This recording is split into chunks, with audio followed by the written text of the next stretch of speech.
currently in the middle of the worst deep freeze of the winter so far. Roads are open and in good shape, except for scattered icy spots, but the mercury won't be leaving the single digits all day today.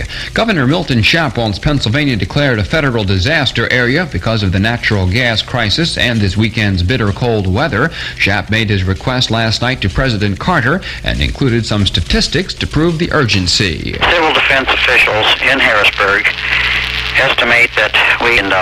The governor says this crisis could be worse than the 1972 Hurricane Agnes flood. Congressman John Murphy of New York isn't buying the official cause of Legionnaire's disease. Even though the Center for Disease Control claims a rare bacterium caused the illness, Murphy is not satisfied. He says his subcommittee on consumer health will continue its own investigation. Pennsylvania House Speaker Herbert Feinman pleaded not guilty yesterday to charges of conspiracy, bribery, obstruction of justice, and mail fraud. He's charged with taking $56,000 in payoffs to influence admission to professional schools in Philadelphia. Comedian Freddie Prinze remains in very critical condition at a Los Angeles hospital this morning after shooting himself through the head yesterday at a hotel. L.A. Police Lieutenant Dan Cook says he was apparently upset over personal problems. He was extremely despondent, fired one shot. The star of Chico and the Man was apparently upset about his wife suing him for divorce and charges against him of driving under the influence of drugs. Rescue vessels are trying to reach a barge which ran aground several hundred yards off Cape Cod. That barge is spilling its cargo of heating oil, badly needed in the East and Midwest. Vice President Mondale is conferring today with the French president in Paris. Later, he flies to Japan for his last round of talks before heading home.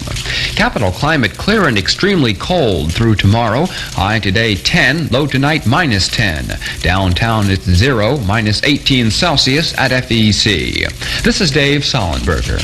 You can add Indiana Senator Birch Bayh's name to the list of those announcing that they're going to announce they're running for the Democratic presidential nomination, and he spent the first official day of his unofficial campaign here in Harrisburg speaking to a Juvenile Justice Day program. The Hoosier Democrat was pretty descriptive about just why he wants to work at 1600 Pennsylvania Avenue. I've come to the conclusion I would like very much to be President of the United States because to put it in terms I think a lot of people understand, I'd like to kick a few rear ends and twist a few arms and knock a few heads and get this country turned around and do some things that I think can be done that we're being told by our present leaders can't be done. Meanwhile, another officially unofficial candidate, our own Governor Milton, is off on a 2-week vacation in New England. He's also testing the political waters to see if he has enough support to dive in. Well, Harrisburg River rescue people aren't waiting. They're diving into the Susquehanna today, searching high and low for the body of a man believed to have fallen or jumped off the South Bridge. Yesterday's all-day search of the water turned up nothing. Tennessee Senator Howard Baker is scratching his head this morning. His Washington home was broken into and ransacked last night, but not by ordinary burglars. First accounts, it would appear that the house was pretty thoroughly ransacked, that my little personal safe in the basement was destroyed and the contents laid out beside it, but apparently nothing was taken. Baker said whoever broke into the house overlooked $40,000 worth of furs and jewelry and left the house in shambles with even coat pockets turned inside out. Baker said he doesn't keep any government documents at home. President Ford is wrapping up 2 days of talks with Japanese Prime Minister Takeo Miki. They'll top it all off with a joint communique this afternoon.